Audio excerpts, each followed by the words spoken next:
I think the one thing, maybe we just start off with Indiana Comic Convention coming up next month in March. Yeah. This is your first time attending Indiana. How do you decide which conventions to attend? This is not my first time in Indiana. I've Oh, been it's before, not. actually. Yeah, I've been before. I think my last time was in 2017. Oh, I so think that was the okay, last time. I might have done it once more since then. I truly can't remember. okay, no, that's fine. I missed that then. My apologies. No, How it's all good. how do you decide which events and conventions to attend? Um, it's tough actually. My agent pitches events to me, and I pick them based on a multitude of factors, whether I've been in that area in a while, whether it's a place I want to go to. And Indianapolis is special to me because I have a family member there. So, yeah, there are many factors that go into the decision, but this is a very easy yes for me because I love working with these folks, and this is a fantastic convention. So, Great, yeah. perfect. You go obviously to a lot of conventions. Fans love to meet you and things like that. Do you get common requests from fans when they walk up to your signing table? And what are they asking you to do? Is it a certain voice or what do they ask? What's the request? I would say the majority of my fan base is there for Pokemon. I've been the voice of Ash Ketchum on Pokemon for the last 17 years. So they definitely want to hear that, but I beat them to it. I do the voice for them before they can even ask for it so that they don't have to. Um, oh man, I just gave that away. We can cut uh, that out if you like. no, no, don't. It's funny. Um, let's see. I have a lot of really cool prints on my table. I take a lot of pride in choosing art and actually helping artists come up with a concept for the art on my table, and then they execute it, and we kind of go back and forth. And I like to, yeah, just watch people like go through the decision making process of like what they want to have on their walls and see what's popular. And yeah, so they want autographs, they want selfies, they want to hear the voice. That's Okay.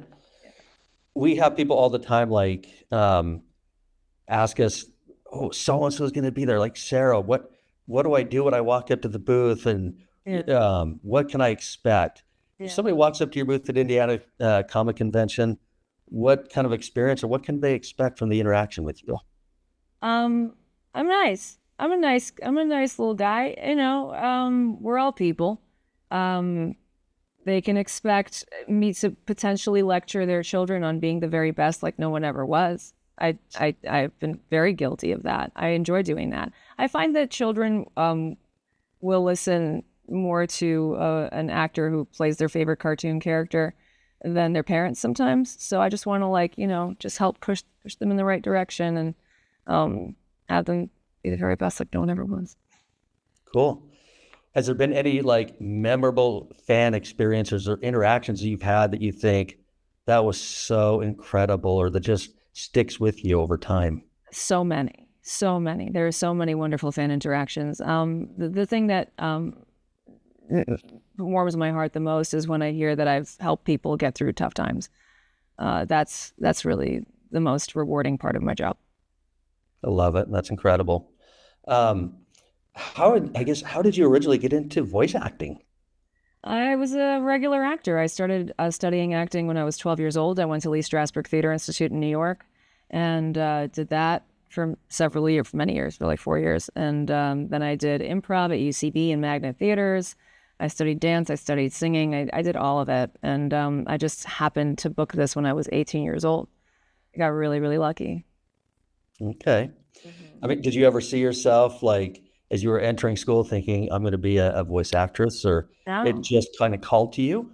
it just came to me. It didn't even occur to me that it was something that I could do. It wasn't even on my radar as a thing I wanted to do. I wanted to do film and TV and theater, and then this fell in my lap, and then Okay. it just stayed there. Nice. Yeah.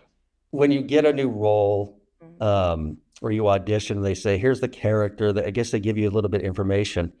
How do you decide how to portray that character, and how do you go about kind of, I guess, deciding how you're going to voice it and play that role?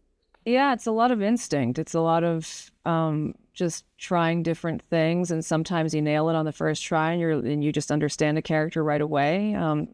You kind of study the style of the show. If you don't know anything about the show, you could look at the creators and what they've done before, and um, if you're really confused, like see an interview where they maybe talk about like what they're doing next, and if it's totally a total departure from what they're used to, or if it's something they are sticking to their wheelhouse. Yeah, and just look at the drawing if you have it. Just follow the tone of the piece. Just read the page. read what's on the page. I think a lot of it is training. You're trained to do this and to pick up on these subtleties that are in the script and in the drawings, and use your instincts. But training is really important for that. Not for everyone, but in general, yeah. Yeah. Okay. So obviously you mentioned earlier Pokemon, I think before even recording, people walk up, they want to hear the voice, right? People Um, absolutely want to hear the voice. Yeah, it's how, yeah. How do you decide on a role? Are people coming to you? Do you still audition, or are there roles you think, I want that, I'm going to go get it? Or how does the process work? it's all of the above. I absolutely still audition. I do get more offers now. Over the last few years, I've gotten more offers. Um, in like the 2010s, I had a lot of luck, I guess. I had access to the auditions, but I was booking a lot of lead roles in New York and in like all these kids shows. So yeah, it's still a lot of auditioning. Now that more people are getting to know me, it's a lot more offers, which is great. Um, but yeah, it's all of the above. Yeah. Okay. All right. I guess kind of going back to when people first meet you, um, what's kind of the response when I guess the question, like my daughters, when they met Jess Harnell the first time, they knew him from Sophia the First. He was the wizard. And I forget Cedric. Yeah. They knew him. And when they walked up and saw him, the look was like, you're like, it took a Hear minute. that? Do you get some of that too? Like they know Yeah. you from your character, and how does how do people respond to that, and how do you respond back when you're hurt? Yeah, no, it's mostly kids who are confused, and they look at me. They look at my assistant, and they think it's him. If it's my guy Doug, they're like, "Oh, you're the voice of Ash," and he's like, "Nope, she's right over there," and I'm like, "Hi there." So yeah, it's usually kids who are like, "I had no idea you were a girl," and parents say that to me as well, and we just have that little moment, and I'm like, "Yep, that's who I am." Hello. That's funny. Oh, I love that. Um, how did you get the role or land this role with Pokemon? How did it first come about, and how has that really shaped and affected your career? Yeah, Pokemon was a random audition that I got through my manager when I was 18 years old. It came to me in a phone call, I think, at that point. We were still calling people on the phone. And I actually, long story, trying to truncate this, I forgot that I had the audition. It was on a Monday, and I had an at-a-glance calendar, which you had to like flip over. I didn't flip it over. Monday morning comes around, I flip it over. The audition is today. I go to my friend's house. I try to like do, practice this. She's like, you're never going to get it. And I went down there really unprepared and kicking myself and really upset about it. And they kept me there for half an hour and taught me how to dub at my audition. And, after a short process, I got the role. Amazing. That's so cool. You've obviously had a lot of roles over the years. Is there a role or an opportunity you haven't had that you'd still like to have, or you think, man, I'd love to Yeah. be able to do this? Yeah, I want to work with Mike Judge. Help. Okay, Mike Judge. Perfect. I love Mike Judge. I love everything he's ever done. Yeah, the older I get, the more I'm just like, that's it. That's the one. That's the thing. Beavis and Butthead, King of the Hill, Yeah, that's great, awesome. great American television. Yeah, I love that. Yeah. Okay. Does it seem like, and it just seems like more and more actors are getting into the voice side of things, whether it's like lending their voice to like a Disney film, or it's becoming more and more popular. Is that accurate? Why do you think that is? I think it's accurate, but it's also could be that we're just reporting it more. I'm not sure. I think voice acting has always been a little niche. It's not for everyone. And some people are more kind of, they're just better at it than others, I guess, and more suited to it. I think it's probably the best acting job you can hope to get. It's very comfortable. You're never waking up at 4 in the morning, 6 in the morning. You don't have to spend any time in makeup. You go there, you use your instincts, you read what's on the page, you have a great time, you improvise with your friends, and you go home. So it's a very luxurious, very fun acting job. Yeah. When I started my career on the PR side of things, somebody said, "Hey, when like the media shows up, hang out with the camera people. They're Yeah. the funnest." Yeah. Now I've seen like you go to the conventions, and somebody said this to me once, said, "Hang out with the voice actors. They are No. the funnest." It's like, I don't know if it's like the creativity, but it's like there's never a dull moment. Yeah, I Um, guess we're fun. We have a good time. We just have a good time. There's less pressure on us. We're less recognizable. We kind of have some of the perks of being, I guess, like, more prominent figures without so much of the baggage that comes with it. I don't know. I don't know. I guess we're just fun. it is fun. Yeah. Yeah.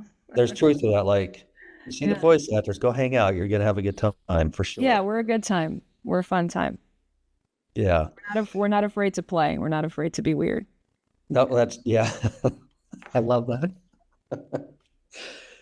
Obviously, with the voice acting, you've done a number of other things with your career. Early on, you were into gymnastics, world-class gymnast, and now I see like you're working as an editor and like on documentaries and films and things like that. Is that something you've always wanted to do, or how did you get involved with that? No. So when I first started Pokemon, the response was really negative about me. People did not like me. So I slowly kind of stepped away from acting. I kept voice acting because I'm already in it, right? But I didn't want to get any more famous because baggage that comes with that. So I love film. I've always loved film. It's always been a huge passion. So I became a film editor. I taught myself entirely. I got an agent at some point, and that agent started getting me really great editing work for short documentaries for MSNBC and stuff like that. And I saw some really dark corners of the world through that. And did a couple features, did a couple of shorts, did some comedy, did narrative, did documentary, did all of it.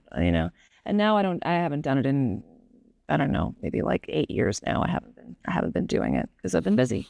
Very lucky. So Yeah, yeah, yeah. very cool. Yes. What projects are you currently working on? Anything you can tell us about? Yeah, of what I can say, very grateful. Your Friendly Neighborhood Spider-Man. All the episodes are out on Disney Plus right now. I play Mila Masaryk, who's a Russian villain. And let's see what else. Or I can't say. I have things coming out. So excited. Follow me on social media where I will announce these things. Alia sometimes hides her feelings in Russian. Season 1 is out. I voice Alia. It's on Crunchyroll. Oh my goodness. I think that's all I can say. Okay, but there's other things coming, and you said the best place is to follow you on social media. What is it? Instagram? What's the handle they should be following? Yeah, at Sarah Natochenny. Just search my name everywhere. I'm verified. Okay, beautiful, perfect. Okay, I guess one last question we'd love to ask is, obviously you're going to be at Indiana Comic Convention next month, so coming up in like 3-ish weeks. Um, could you leave like a special message for fans about seeing you or coming out to the show? Yes, I will be at Indiana Comic Convention all 3 days. I'm so excited to meet you all and meet your kids and meet all of you guys, and tell you to be the very best like no one ever was. So come and see. Excellent, thank you. Yeah. Um, Oh, one other thing I forgot to say, if you yeah, wouldn't go ahead. um, a short film that I am in, directed by Jesse Moynihan of Adventure Time. It's called Jesus 2, and that just premiered at Sundance Film Festival. So hopefully we'll see more of that soon. Awesome, very cool.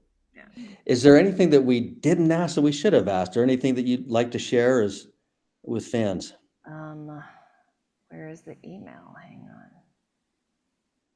There were some great questions in here. I think. No, yeah, you asked me everything, right? I think we got everything. Yeah. No, that's awesome. Yeah, we were talking, Rob and I, before you came on, Yeah. um, just about like voice acting, and I've had people say, "Oh, I'd love to do that," right? And Yeah. people think, "Oh, it's so simple. You just make it this voice." And Yeah. it's not though, is it? Like, I think it's a No. tribute to like you when people Yeah. think, "Oh, I could do that." And it's like, "No, you can't." It's like Yeah, it's Michael like Jordan, "I can play basketball." Like, "No, you can't." It's the yeah. dedication, the talent that you have and the work that you put behind it.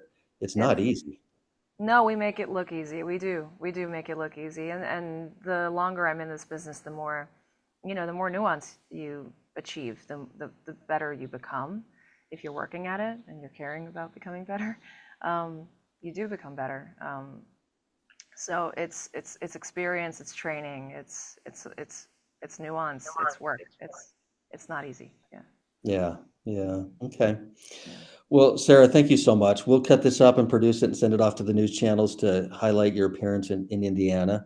Thank you. Um, I won't be there, but I will be at FanX in September, so I look forward to seeing you Okay. there again, and Yeah, can't same. thank you enough for your time today. So thank you Yeah, so thank you much. so much for having me.